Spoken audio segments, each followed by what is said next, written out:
First of all, let me say thanks a lot. I appreciate the opportunity to be here. I don't know if you know it or not. Some of you do, some of you don't. Former head of the FBI, Los Angeles, California, retired in 1979, March.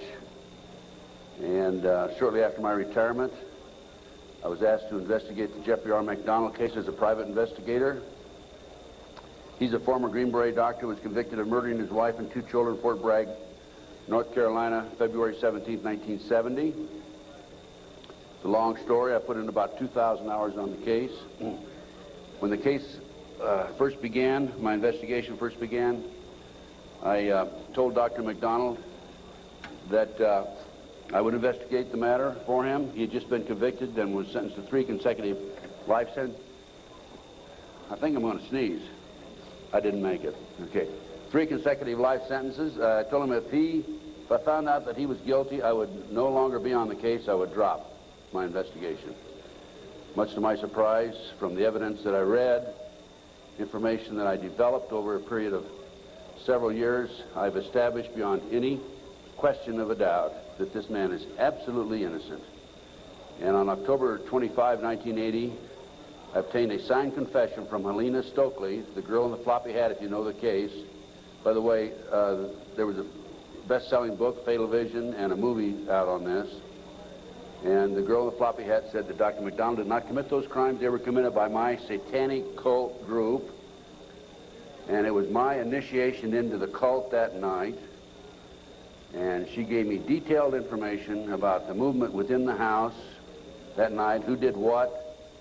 And I said to her, Helena, how do I know you're telling me the truth?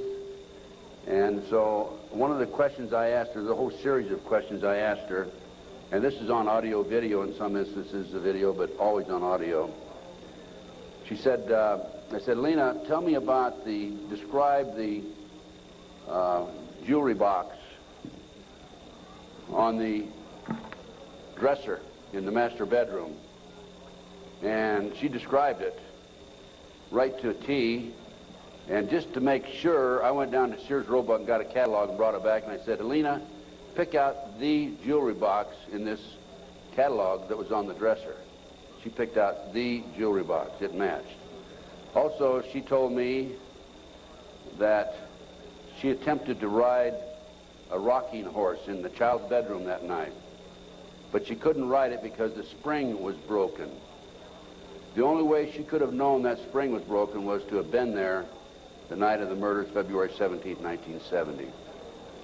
So anyway, I submitted a 1,200-plus page report, actually 1,100-plus page, almost 1,200 pages, in March of 1981 to the FBI, Judge Webster, with a personal letter. He was director of the FBI. And I said, Judge, I believe this man is innocent, and he'd run out of money, and, you know, I've continued to work it as I usually do. And I think that the FBI should continue along the lines of my investigation. And much to my surprise, I started receiving, by the way, it also went to the FBI and to the U.S. Department of Justice, the Solicitor General's office. And much to my surprise, my witnesses, my 19 new witnesses, including Helena Stokely, started calling me and saying, hey, Ted, the FBI has interviewed me. They're trying to get me to recant. And I'm saying to myself, that isn't the responsibility of the FBI. The FBI is supposed to gather information, not destroy it. And that was my first clue that we had a serious problem in that case. And then I continued on, and I had a number of other cases that I handled privately. And in each instance, I noticed evidence was lost, destroyed, stolen. I noticed that there were strong indications of corruption. So I asked myself, now what's going on here? And over the years, I started gathering material until about 2 years ago. Up until about 2 years ago, I kept saying there's a loose-knit network operating in this country involving drugs, pedophilia, pornography, prostitution, corruption, et cetera, et cetera. 2 years ago, from my research, I'm convinced it's much more serious than that. It's more than a loose-knit network. It is a conspiracy. And you know how the news media comes after us and we use the word C, conspiracy, that C word, well, they can come after me all they like, because I guarantee you right here and now we do have a conspiracy, and I'm going to prove it to you here today. Now, one of the things that convinced me and really got me started in this regard, by the way, this conspiracy involves pornography, drugs, corruption, involves pedophilia, involves organized child kidnapping rings, the finders out of Washington, D.C., CIA cover, covert operation, involved in the international trafficking of children, terrorism, bank accounts, and it goes on and on. By the way, I strongly urge you to go to my booth after this lecture and get my research, my book and my research on missing children. We're going to go into that a little bit in the lecture. But my missing children lecture documents that the finders, an organization in Washington, D.C., this CIA front. It's a covert operation. They're involved in the international trafficking of children. And I have a U.S. Customs report, official U.S. Customs report, in my book on the missing children. So I urge you to get it. It's only $10. Now, if you buy any of my products, any of my research, I beg of you, I don't want you to buy it unless you make a half a dozen copies and send it to your friends, okay? The name of the game with me is not copyright. I could care less about copyright. The name of the game is education, education, education. We need to know what's going on in this country today. So any of my research that you buy, please make copies and get them out to your friends. That's what it's all about. After one of my lectures, here's about 2 years ago, this is why I changed my mind from and using the word loose-knit network to conspiracy. After one of my lectures, a gentleman came up and gave me a book. He said, Ted, in fact, that lecture was specifically on the McDonald case. Ted, here's what it's all about. Take this book and read it. And this is the book, folks. It's called Pawns in the Game. Now, if you don't know this book, you don't know of it, I urge you to buy it. I've been trying to buy it, but I noticed one of the vendors out here has it. And please, go get the copy of this book. I forget which vendor has it.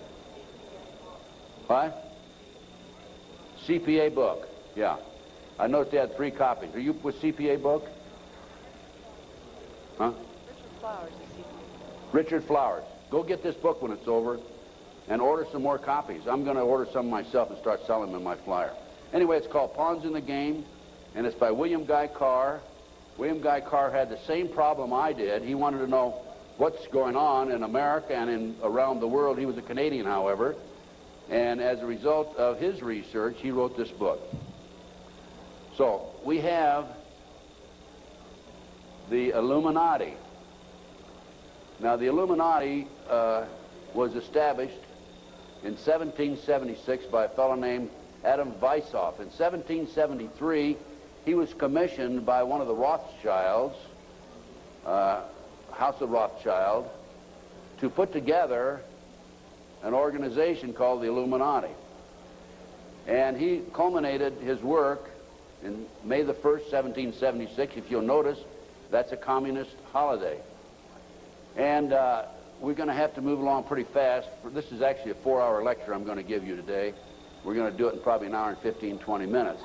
But some of his goals, and the goals that he was commissioned to set up, there were 25 of them.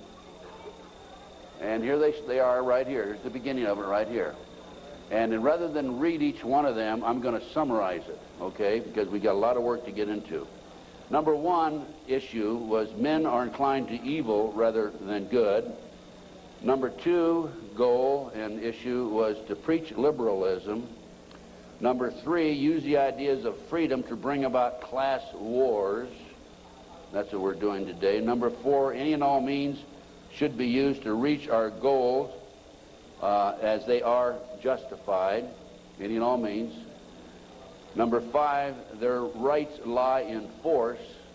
We're talking about the Illuminati rights lie in force. Number 6, the power of our resources must remain invisible until the very moment when it has gained the strength that no cunning or force can undermine it. And if you will notice, it's been a very few people know about the Illuminati, so they have maintained their invisibility until most recently. Number 7, advocated mob psychology to obtain control of the masses. Number 8, use alcohol, drugs, moral corruption, and all forms of vice to systematically corrupt the youth of the nation. I mean, I don't need to document that one. How about South Central LA, CIA drug operations coming in there? How about Mena, Arkansas?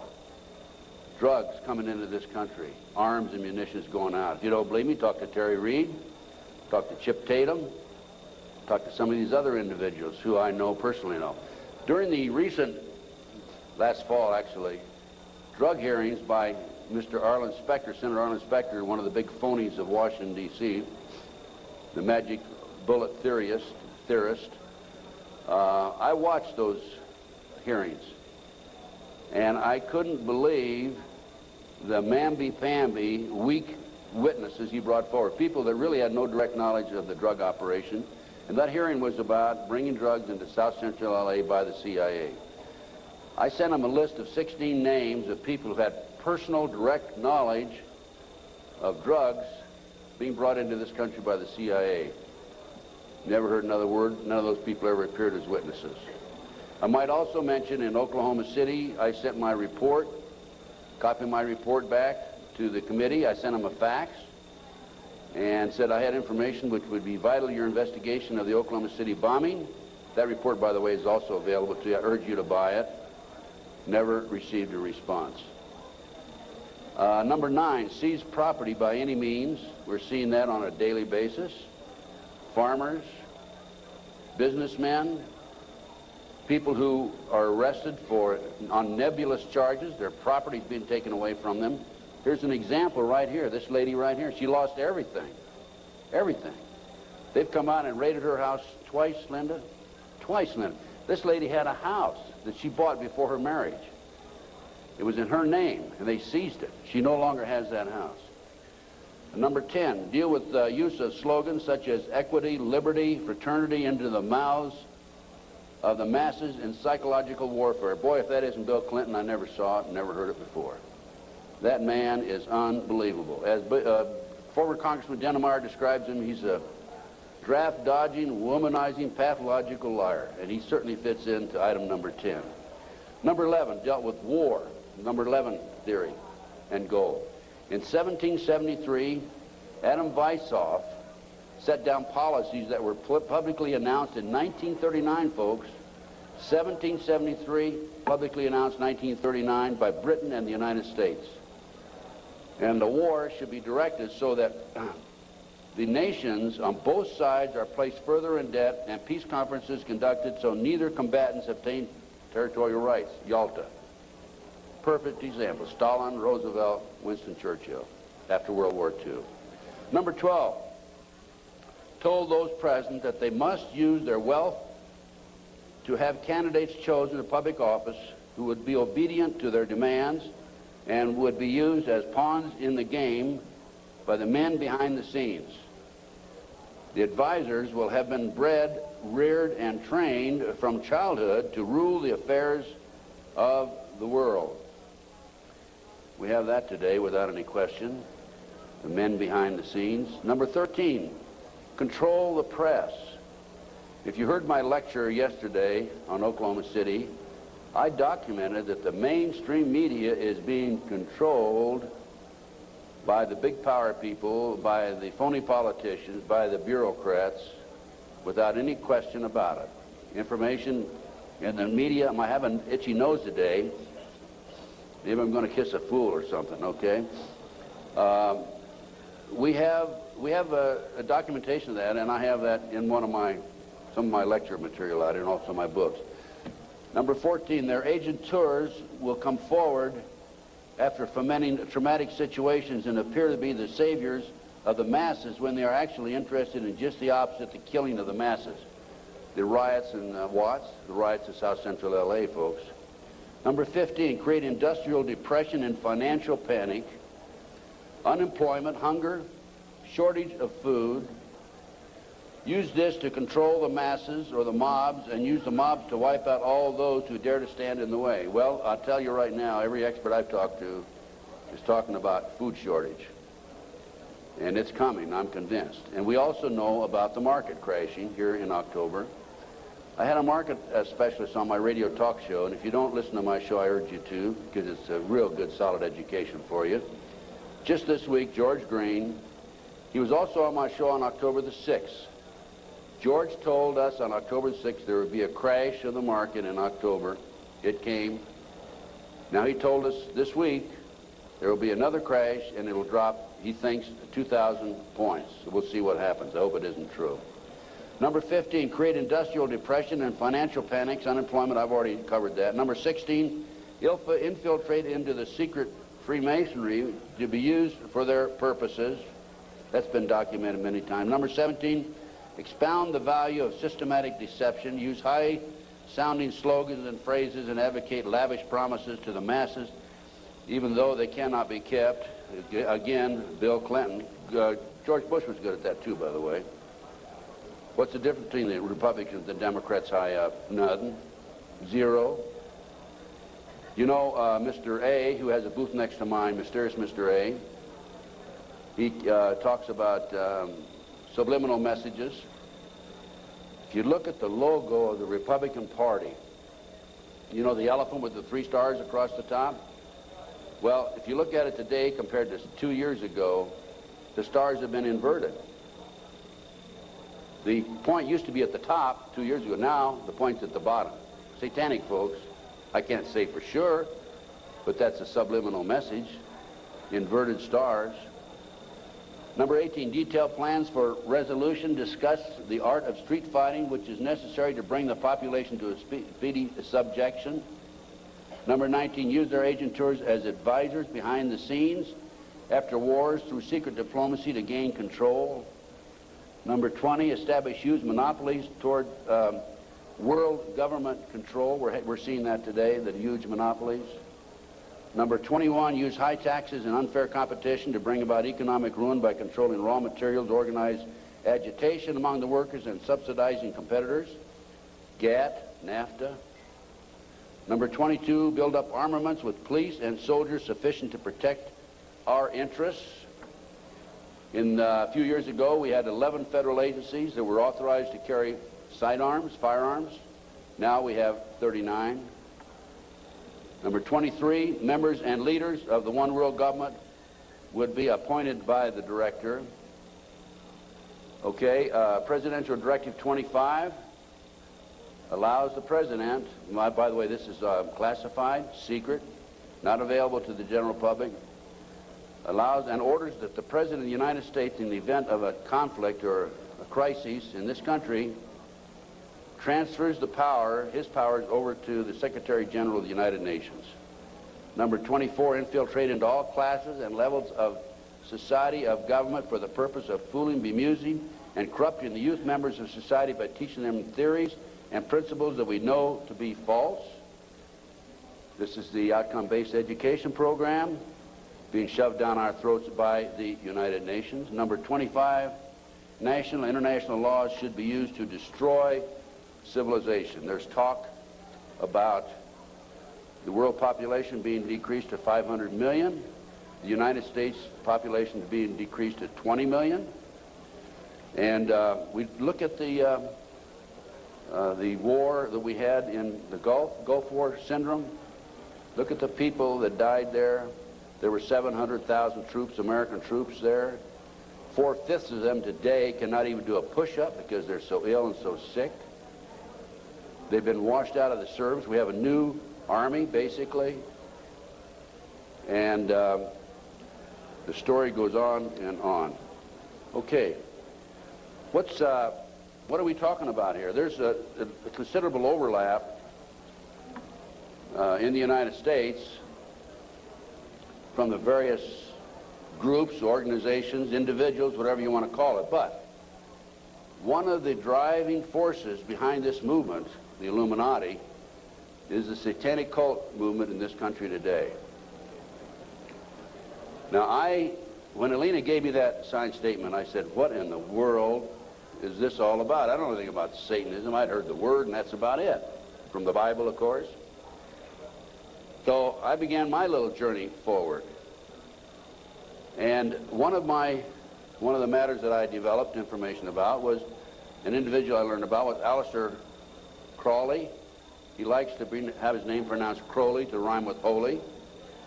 And the Satanists today, and for the number of years in the past, have basically used his philosophy and his writings as a guide. And so let's talk about some of his writings and teachings. And here we have Of the Bloody Sacrifice.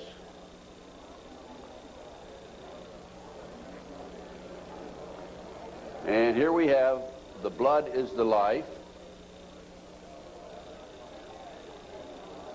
And here on page 94 of his book, it would be unwise to condemn as irrational the practice of those savages who tear the heart and liver from an adversary and devour them while yet warm. In any case, it was the theory of the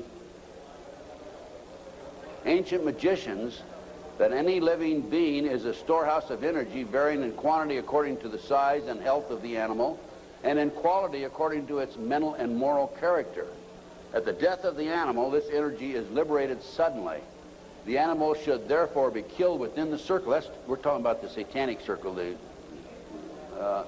or the triangle, as the base may be, so that its energy cannot escape. An animal should be selected whose nature accords that with that of the ceremony. Thus, by sacrificing a female lamb, one would not obtain any appreciative quantity of the fierce energy useful to a magician who was invoking Mars. In such a case, a ram would be more suitable, and this ram should be virgin. The whole potential of its original total energy should not have been diminished in any ways. And now listen to this sentence, folks, closely. For the highest spiritual working, one must accordingly choose that victim which contains the greatest and purest force.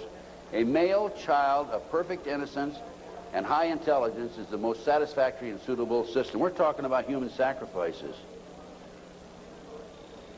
There are, in my estimation, over 3 million practicing Satanists in America today.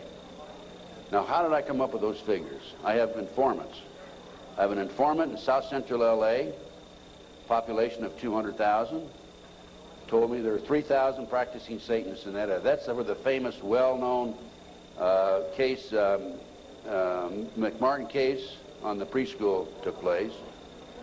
I have an informant in Lincoln, Nebraska, told me 3,000 practicing Satanists. Lincoln, Nebraska, town of 200,000. South Bay area, Manhattan Beach area, about 200,000.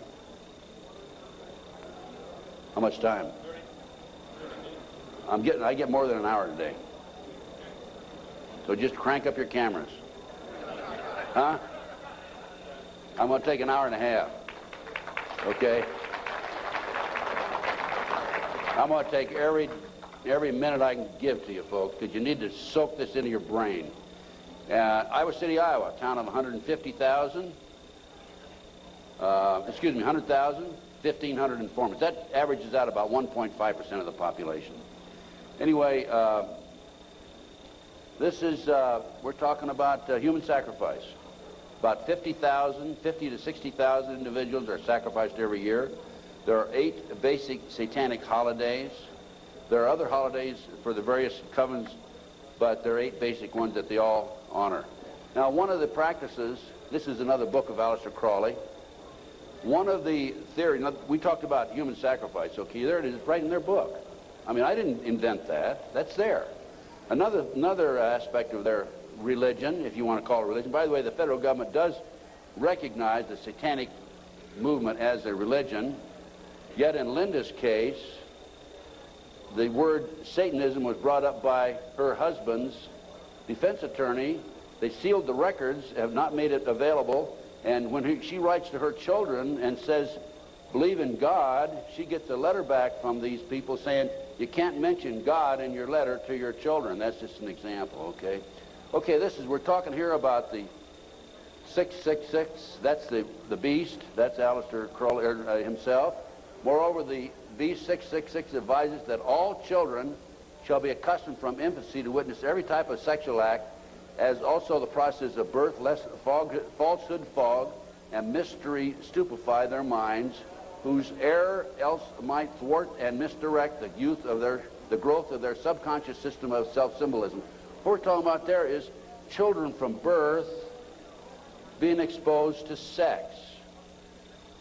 These people, the satanic movement in the world, has set up preschools throughout the world for the purpose of getting their hands on our children. The parents drop them off at 9 in the morning, come back and pick them up at 4 or 3, 4 or 5 at night.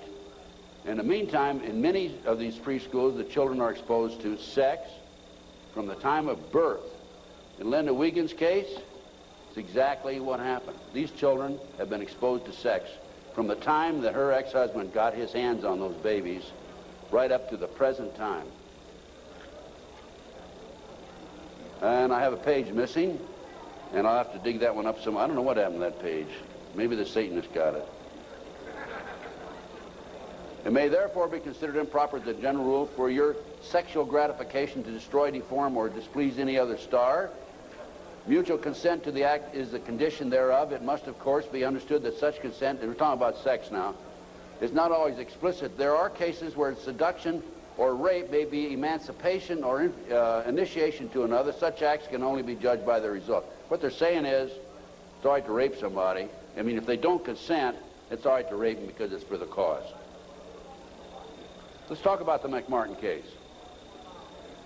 In April 1985, authorities went to the McMartin case and looked for tunnels under the school. The children had said that they were taken into tunnels under the school. There was a chamber down there. They were sexually molested. That involved ceremonies, adults with robes, candles, chanting. Adults had no clothes on under their robes. And they were taken up into a tunnel and a triplex, a bathroom trap door of the triplex next door. They were taken out in automobiles. We're talking about 2, 3, 4-year-old children, folks, and prostituted in the community. The authorities received this complaint in 1983. They began their investigation. The authorities finally, in 1985, went out and decided to look for the tunnels because they said the children were hallucinating. The children also said that they were taken by air up into a mountainous area where they were exposed to satanic ceremonies based on what they described, and brought back in time for the parents to pick up the kids. So the authorities didn't find anything. We're getting off. Pull those next slides.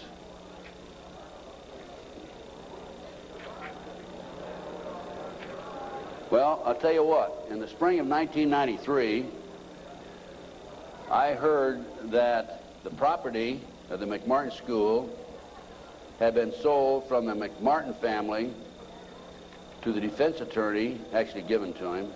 He didn't make enough off the county. His bill was only $3 million. And from there, he said he was broke and he sold it to a contractor. The contractor was going to build an office building on the space. And I heard that the contractor had this property, and so I went out and contacted him.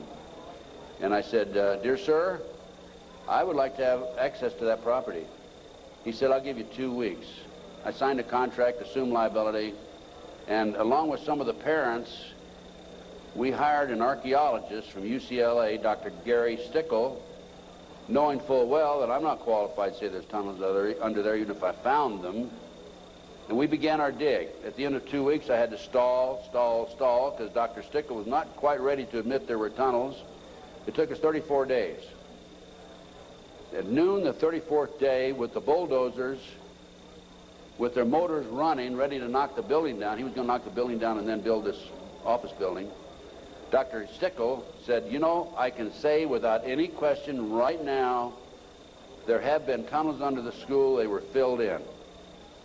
Now, I'm going to show you the documentation on the tunnels. This is it. No, keep it there. Keep that there.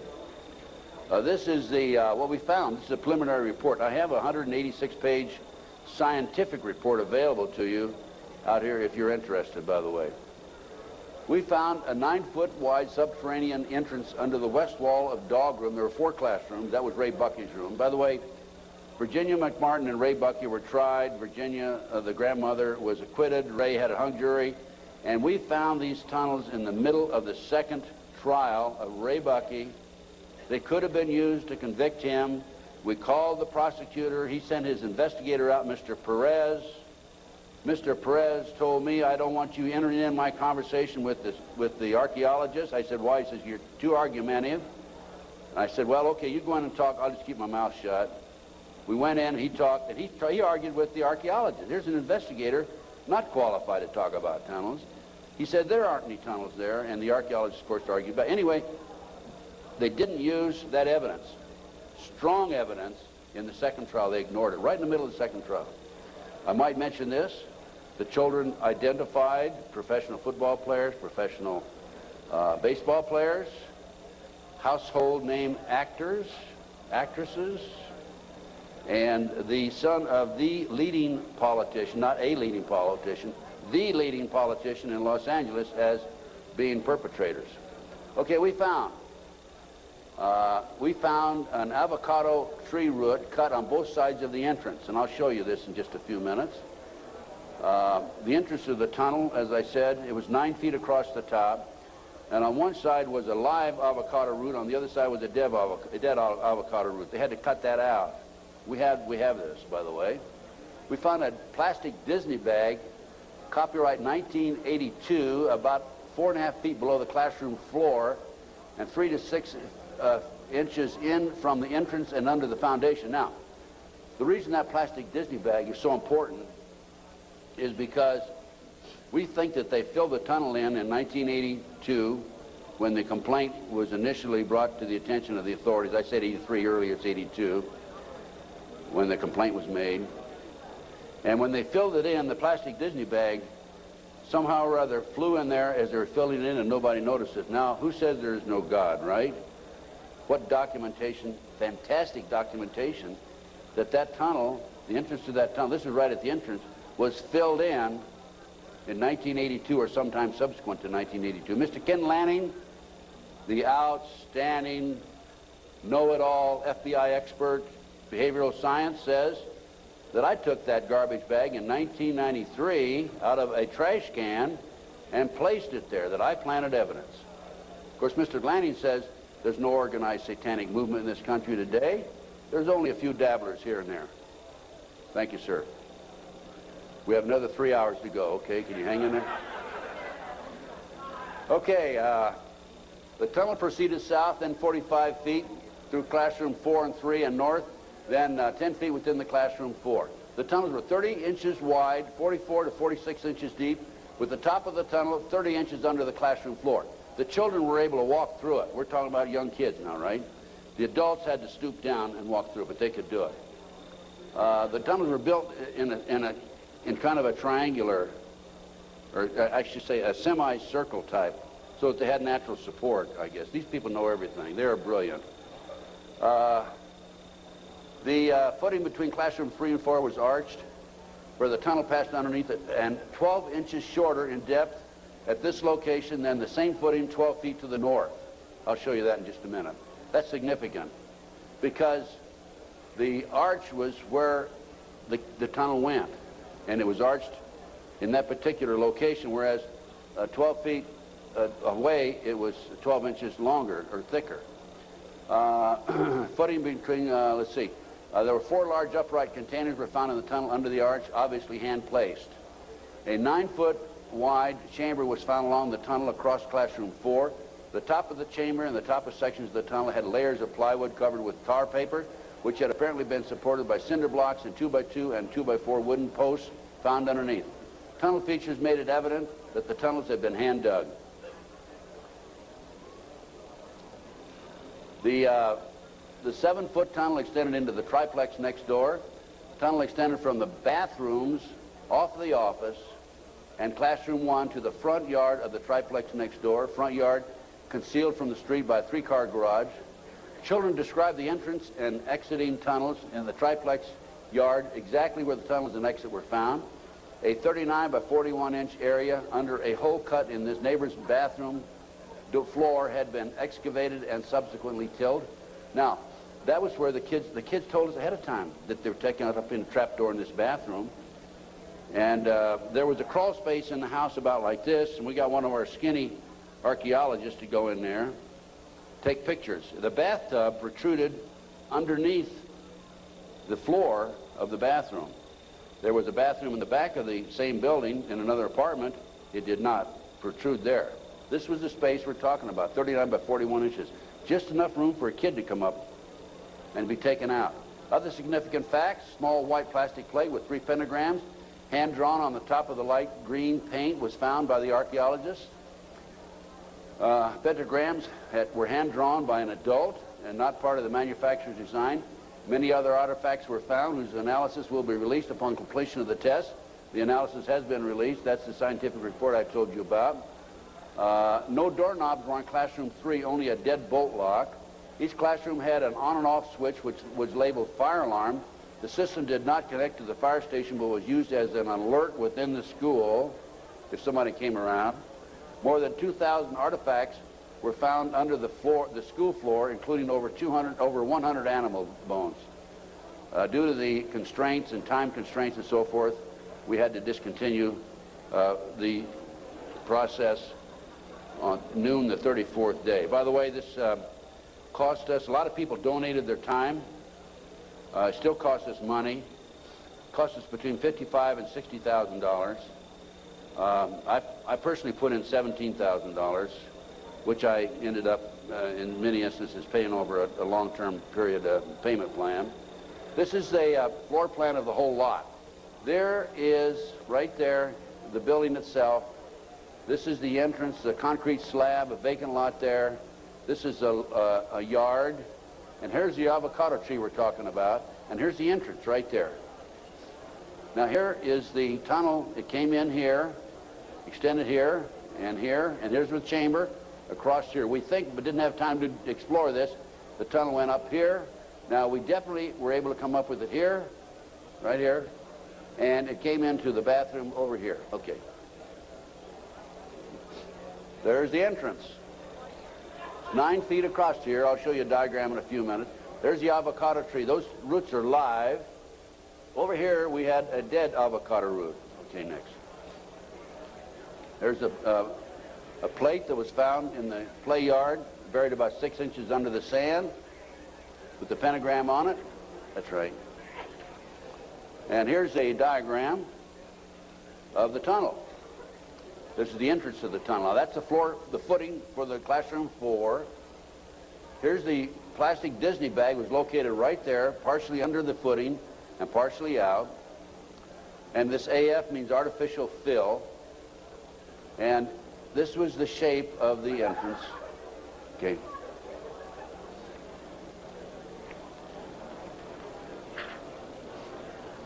Here's your diagram. These are your drawings. Artificial fill. Here's the avocado root there. Here's the dead root over there. Distance 120 or 21 inches below and 14 inches below the footing. There's the avocado root there, live avocado root. And these are all diagrams by the archaeologists. Good documentation. There's the roots themselves. That shows you the size, 2 centimeters. Next. There's the plastic Disney bag. Turn it over.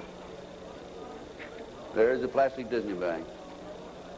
Disney, classroom 82, 83. Sandwich bag. It was a sandwich bag. This shows the arch of the tunnel. Now, the school was built in 1966, which means the foundation was laid then. And here's your arch. And this is from classroom 4 here into classroom 3 over here. And it was 12 inches higher over to the left. Go ahead. There's yours truly looking up. This was in classroom 4, as I recall, and this is where the tunnel extended, right along here. Now, the reason the tunnel's been filled in, you have to understand that, and the reason the archaeologists could say that they were filled in is because the texture of the dirt that had been filled in was different than the natural texture. Okay. Just turn it off for a minute. In addition to the tunnels, I developed information that an abandoned satanic site was in Crestline, California. Crestline, California is in the mountains. The kids said, remember a few minutes ago, they were flown by jet, or flown, they didn't say jet, into the mountains.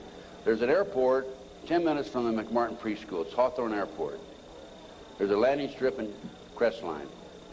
I heard about this abandoned satanic site, and I went up to the site, took pictures. And this is what I, by the way, before I go on with this, I called the prosecutor in the McMartin case. And I told her, hey, I think I know where the children were taken. If they weren't, it's certainly worth looking at.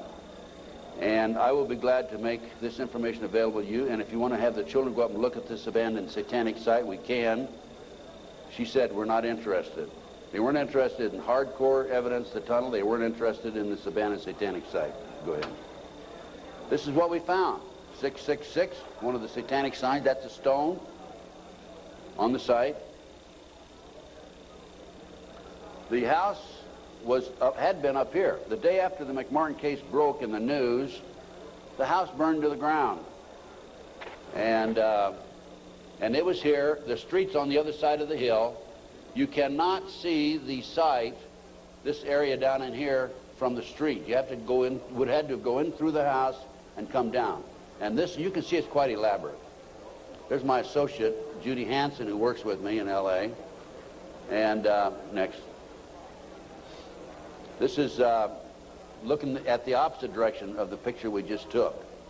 And you can see there's San Bernardino down in there.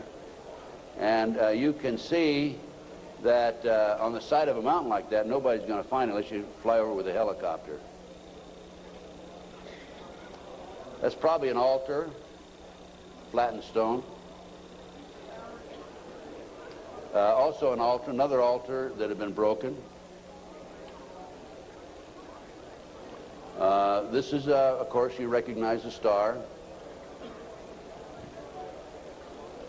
Now, this is a satanic symbol. Put the next one up. Hold the first one. There it is right there. Put the first one back on. Now overlay them. Turn it around, that way. Okay, any question about that, folks? No. Well, let's read what that says. Amsday, Asmodee, a strong and powerful king, appears with 3 heads, the first like a bull, the second like a man, the third like a ram. He has a serpent's tail, the webbed feet of a goose, and he vomits fire. He rides the infernal dragon, carries lance and pennon, and is the chief of the power of Amaman. He must be invoked, be bareheaded, or otherwise he will deceive. He gives the ring of virtues, teaches arithmetic, geometry, and other handicrafts, answers all questions, makes men invisible, indicates the place of concealed treasures, and guards them if within the domain of the Amaman. Oh, what do we got here? Another satanic symbol. You think that wasn't a satanic site? Overlay it. Okay. Is that it? The other way around, isn't it? Yeah. Flip it around. Okay, there you go. Okay, now let's read what that sign means. That is the seal of Amsmascale. I guess no, that's the wrong. That's the one before. Belial, a mighty king created next after Lucifer, appears in the form of a beautiful angel seated in a chariot of fire and speaking with a pleasant voice. He fell first amongst the superior angels who went before Michael and other heavenly angels. He distributes preferences of senatorships, causes favors of friends and foes, and gives excellent families. Familiar. He must have offering and sacrifices made to him. Next. And there's another satanic sign. I couldn't make that one out, so I couldn't match it with anything. obviously. Here's some ovens.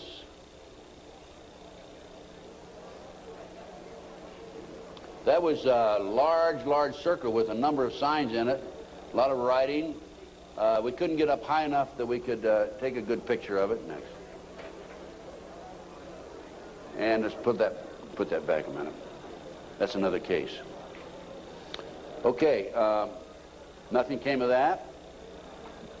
Nobody was interested in an abandoned satanic site, even though it appears to have been related to the McMartin case.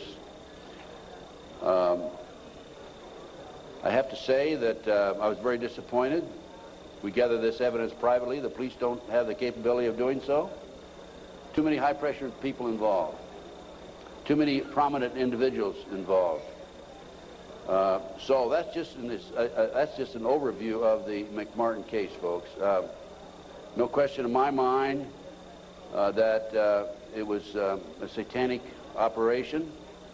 And Dr. Roland Summit, UCLA psychiatrist, says, who's done a lot of research in this field also, that there are 50 other preschools in the country where the kids have talked about going down into tunnels. Now, this is another case that I worked out of Philadelphia, similar case to Linda's. And this is the Lou Bear case. Lou called me back in, I guess, the late 80s. And he said that he had gone underground with his children. The great FBI came in with their SWAT team, as they did with Linda, raided his house, grabbed him, put him in jail, took the children, turned them over to his ex-wife, whose boyfriend, according to the children, was sexually molesting them. And Lou said, "What can I do, and how can you help me?" So I was willing to go back and testify for Lou.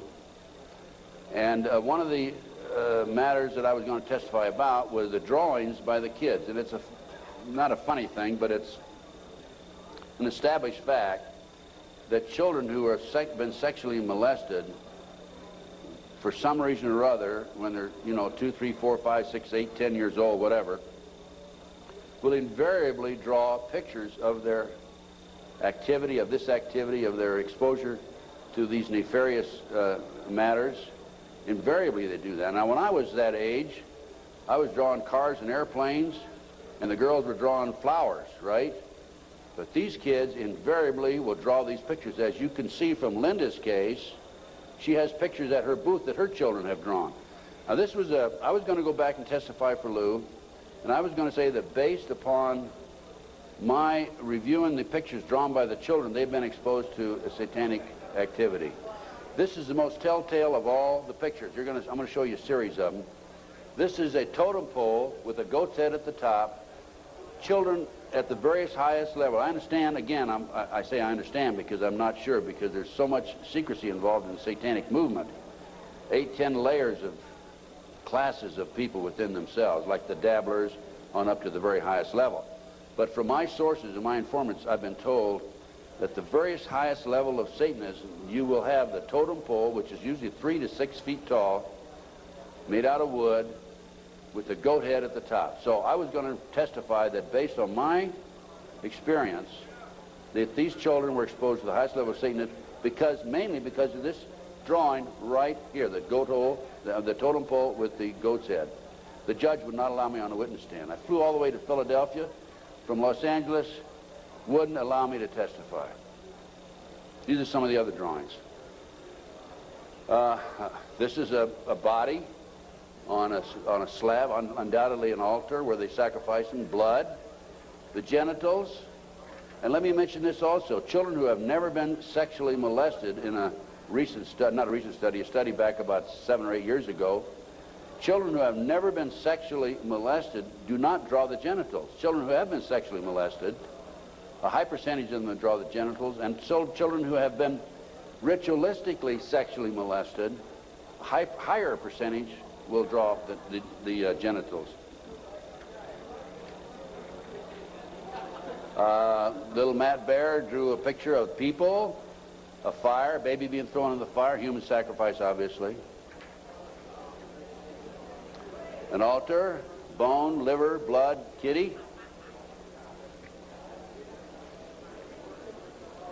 And another ritual ceremony. Here's trees, people, fire. And another, people have no cloth on, he says. Table, knife, devil. Okay, that's the Lou Bear case. Now, I think we're gonna we got just a few more minutes, and I want Linda to take the podium, talk about her case. But I'm going to run through these next slides real fast, Linda.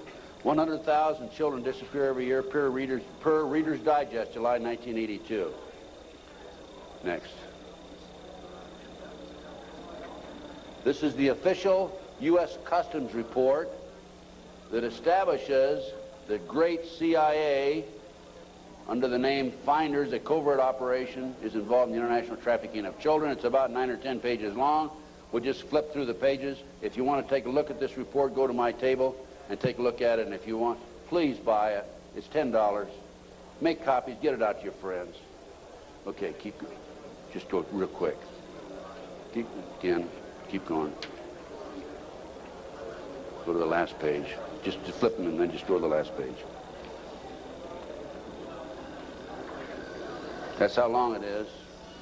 Keep going. And some more.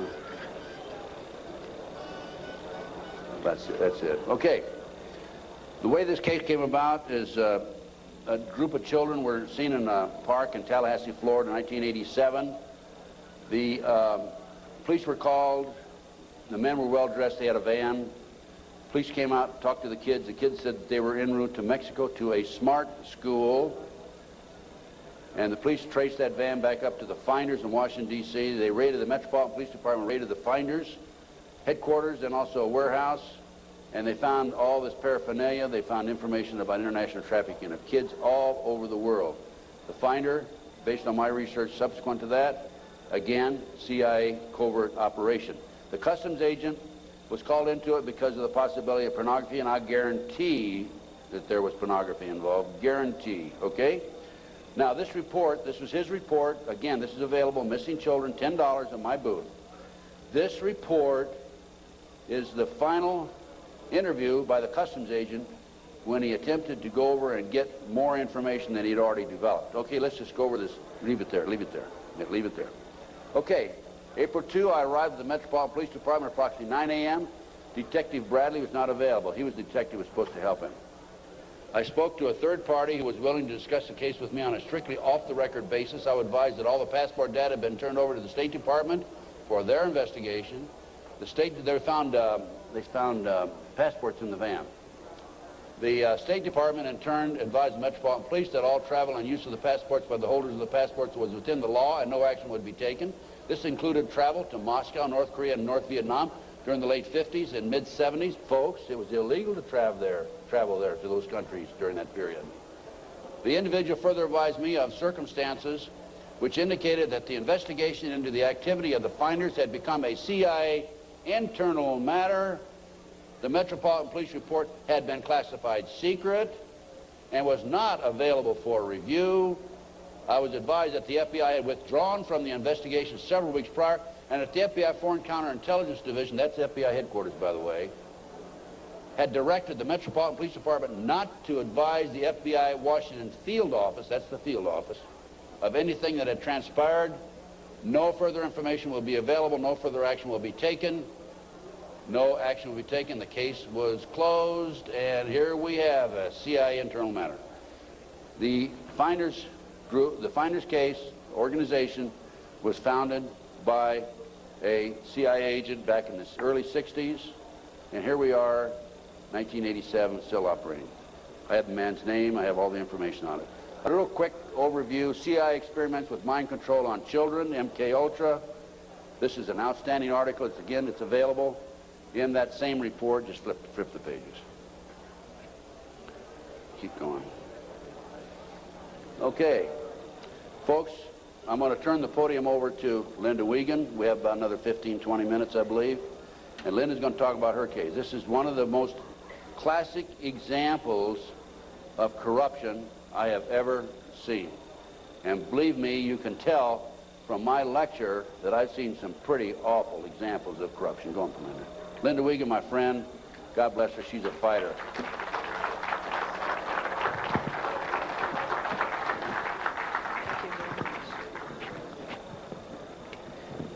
Thanks. I'm here to tell you I'm a living, breathing example of what happens when a satanic cult abuses your children.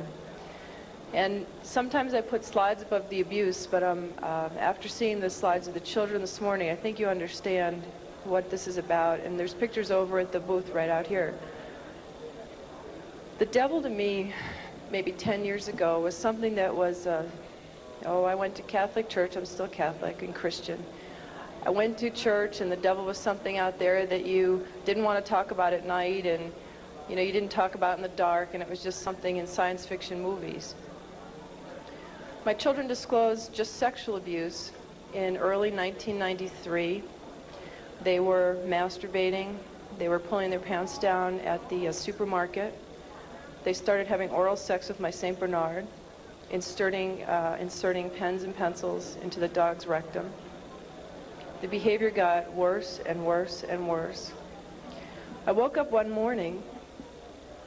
I don't usually talk about this stuff. I woke up one morning to the bread, the butcher block that you cut bread on, because I'm a vegetarian, so it wasn't a butcher block. And there was a huge bread knife in the middle of the butcher block with a big pool of ketchup in the middle of it. And that was on my kitchen table. And I said to my children, what is this? Who did this? What does this mean? And my son John said, Mom, this is some of the things that we have to see and that have been done to us. I knew I had a big, big problem, and I had no idea what it was called. I called all over the country. I had children's drawings for the police. My husband was under arrest for sodomy and oral sex with my children. And I had all kinds of drawings that had circles and people with, there was black candles always in the middle of these tables, and all this oral and anal sex pictures. And I went to the Catholic Church and I said, I don't know what this is, but it seems to me these drawings are significant. There are all kinds of symbols I don't understand, and devil heads and goat's heads, and I had no idea I did not know what satanic ritual abuse was. The church asked me if I ever had a psychiatric exam. And I said, actually, I'm completely sane. I just know that there's symbols in these pictures. No one would help me. Even though there was a prosecution going on, they said if you ever bring up satanic ritual abuse, your credibility is lost and you'll just be a kook, and it doesn't exist and it's not organized in America. Just focus on child sexual abuse.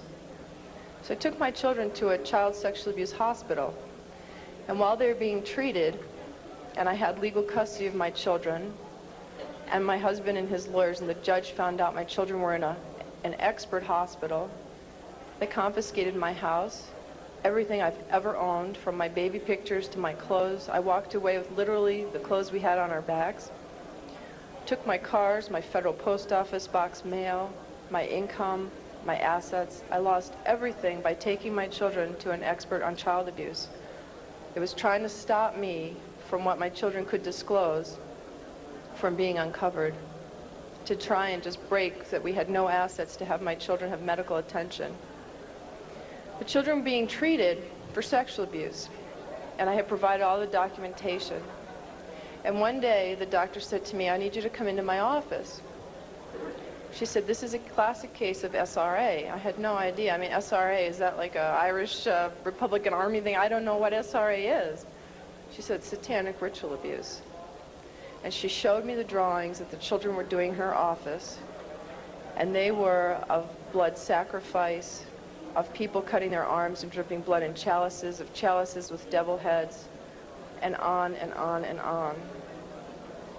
It includes group sex. It includes children being killed.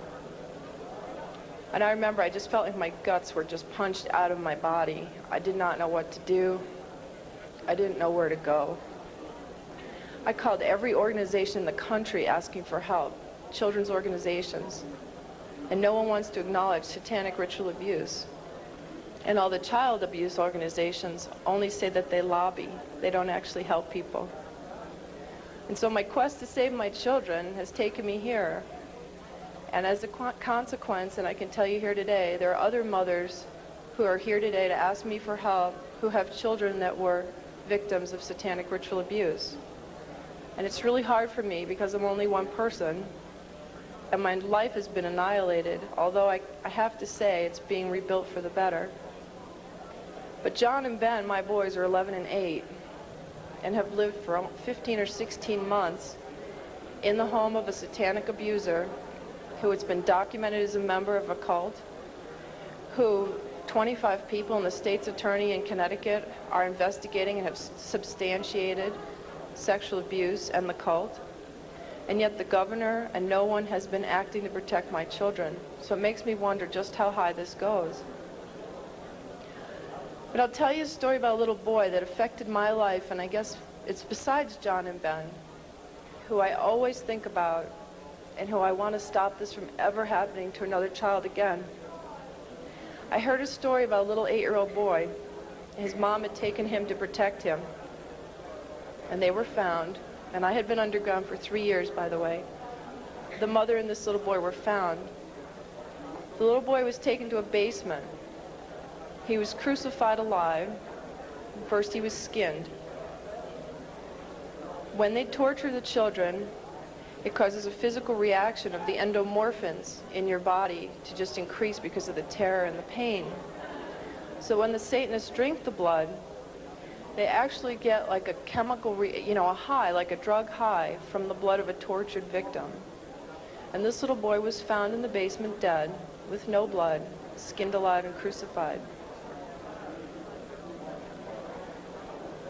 This cannot happen to any more children. I can't do it alone. My children are there. It's really hard. I need each one of you to know this is not a fairy tale. This is not something out of science fiction. I was a mom who ran a charity and baked oatmeal cookies for my kids. And because my children are victims, I have to stand here and I have to tell you these horrible stories. And I could tell them all day and all night, because both Ted and I get letters and calls for people begging for help all over the country right now. And the only way we can help them is to help save John and Ben first, set the precedents. We will not tolerate this anymore, not only to the children, but to our own lives. And we will not tolerate this. We must stand together. And I ask you to please, especially prayer and donations and letters, and help me save John and Ben. And then the rest of us are forming a task force to go around the country and start saving everybody else. Thank you very much.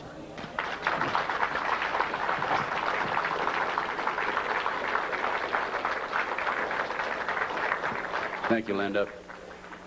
Folks, thanks very much. Any of you have any questions? I guess there's no microphones up here, but go ahead, Renee. Just come down here in front and yell at me.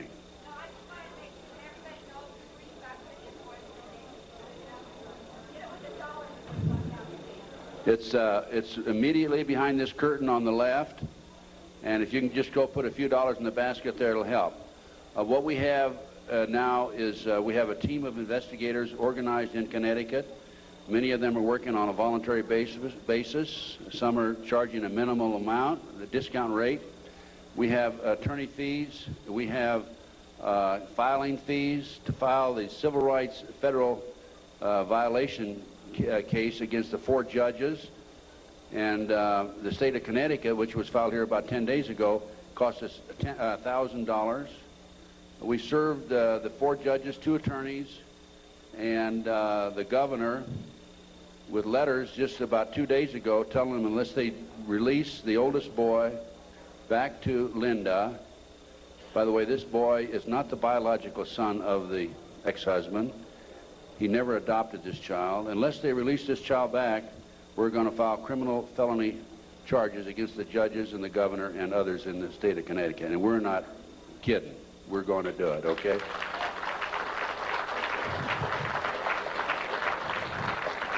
We have been working with a friend of mine. I brought him into the case, Jack Firm, a paralegal, Las Vegas, and he's probably one of the most brilliant men I've ever known. He's doing circles around these attorneys who have taken thousands of dollars, by the way, and he is really responsible for what's happening today more than anybody else. We're all a team, but still he's the one main man in the arena as far as the law is concerned. Any other questions that we have? Yes, come on up to the microphone, please. Come to the microphone, because they need to get this recorded. We listen to your stories, and we wonder if this happens to us or our family or anyone. Where would you go, and who would you go to? You quit the FBI. Terry Reid quit. And you implied that the governor, right on down, and, you know, the president and all are crooked as a dog's hind leg. Who would you talk to if you had a problem tomorrow? Who would you talk to if you had a problem tomorrow? Give me a call. I'll help as best I can. I have a network of people that can probably help you. I've had a number of people contact me over the last several years, and I refer them to other experts, and we'll have to take each case at a time, but if we can help you, just give us a call. I have a flyer out here. It's got my phone number on it. No, I'm referring to something happens here in Denver. I need help. Do I call the police? Do I call the governor? Who do I call? If they're all crooked, as you implied, and I believe you, you go to them and they draw a line and say, we're not going to investigate. What do you do? Well, that's why I'm saying call me. Because we have the network of people, and we're in the process of forming a foundation, and we're going to be seeking some money to finance it. And as Linda said, we're going to have a task force that will go around the country and handle these problems. We're probably going to be busier than the one-armed paper hanger.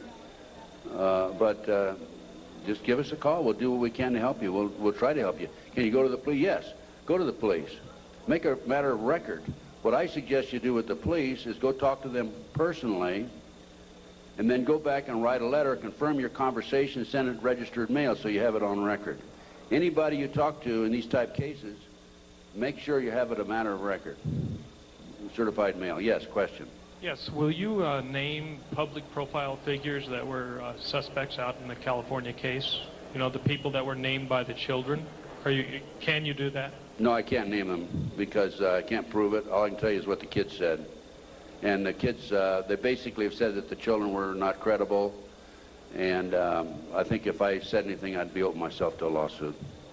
I'm not afraid. If I could name them without being sued, I would. But believe me, they're very prominent people. They're household words.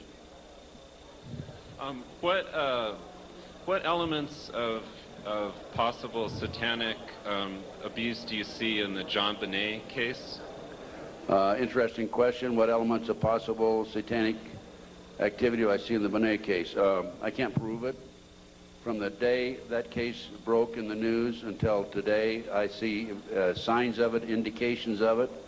The tourniquet around the little girl's neck. One of the practices that they have in their mind control activity is to take a child right up near death and then bring them back from close to death. I would suspect that that's a possibility here, that they took this child too far and the child passed away. I don't know again, but I'm saying based on my experience and expertise, good possibility of that. I'd say there's a good possibility that, in fact, I'm confident that the family knows much more than what they're telling. The fact that they were not cooperative for a number of months would indicate that. My instincts tell me that. I would have to say she was probably a victim of a pedophile operation or a pedophile ring, which dovetails into Satanism and cult activity. Any other questions? Well, thanks, folks. I enjoyed appearing before you, and I hope you learned something. Go buy some of my research and make copies and pass it out. Education.